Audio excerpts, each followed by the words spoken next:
100 शब्द प्रति minute. Yes, केंद्र ने सुप्रीम कोर्ट से कहा है कि उसके पास सस्ती ज़मीन हासिल कर बने निजी अस्पतालों पर कोरोना का इलाज और उसके व्यय नियंत्रण की कानूनी शक्ति नहीं है।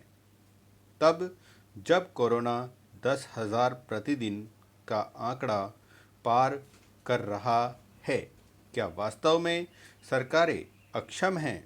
मुंबई ने पिछले एक माह में केवल 4,000 टेस्ट प्रतिदिन किए, वह दिल्ली भी उसी के नक्शे कदम पर है। ऐसे में केंद्र का स्पष्ट कानून के अभाव में निजी अस्पतालों को कोरोना संकट में दिशा निर्देश देने में असमर्थता हास्यास्पद है। इसी सरकार ने किसानों के लिए 6 दशक पुराने कानून को 2 दिन पहले अध्यादेश से बदला।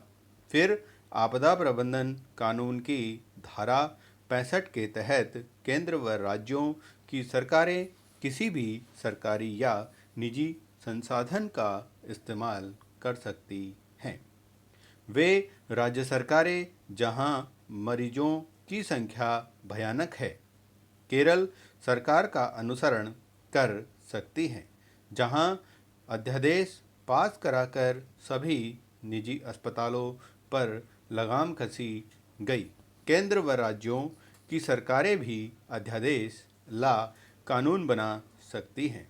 आलम यह है कि केंद्रीय स्वास्थ्य मंत्री दिल्ली के स्वास्थ्य मंत्री से चर्चा कर मीडिया में आरोप लगाते हैं कि राज्य सरकार जांच कम कर रही है, जबकि दिल्ली सरकार का कहना है कि केंद्र शासित अस्पताल गलत रिपोर्ट दे रहे हैं और वह भी 7 दिनों में। इतनी देरी से मरीज इलाज के अभाव में कब का मर जाएगा। दिल्ली में भी परिजन वृद्ध माता पिता को लेकर अस्पतालों में ठुकराए गए और अंततः मरीज ने दम तोड़ दिया क्योंकि रिपोर्ट नहीं आई।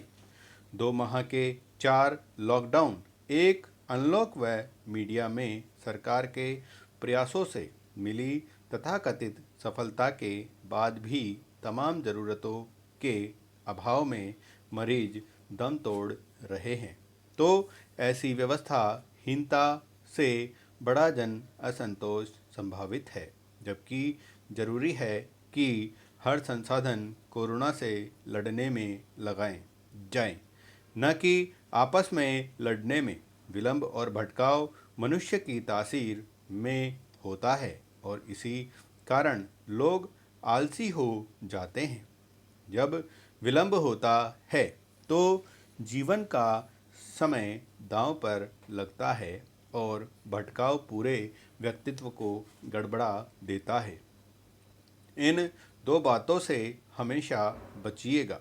ये दोनों ही स्थितियां अपने आप में एक खतरनाक वायरस हैं, जो काम जब और जिस अवधि में पूरा करना है उसके लिए दृढ़ संकल्पित हो जाइए तो विलंब से बच जाएंगे और दूरदर्शिता के साथ स्पष्ट होकर चलिए तो भटकाव से बचे रहेंगे। खूब परिश्रम करें, अच्छा काम करें, पर यदि उसमें विलंब और भटकाव उतर आए तो आप भारतीय रेल की तरह हो सकते हैं। पिछले दिनों 3500 से ज़्यादा ट्रेनें पटरियों पर दौड़ पड़ी और लगभग 50 लाख लोगों को उनके गंतव्य तक पहुंचाया।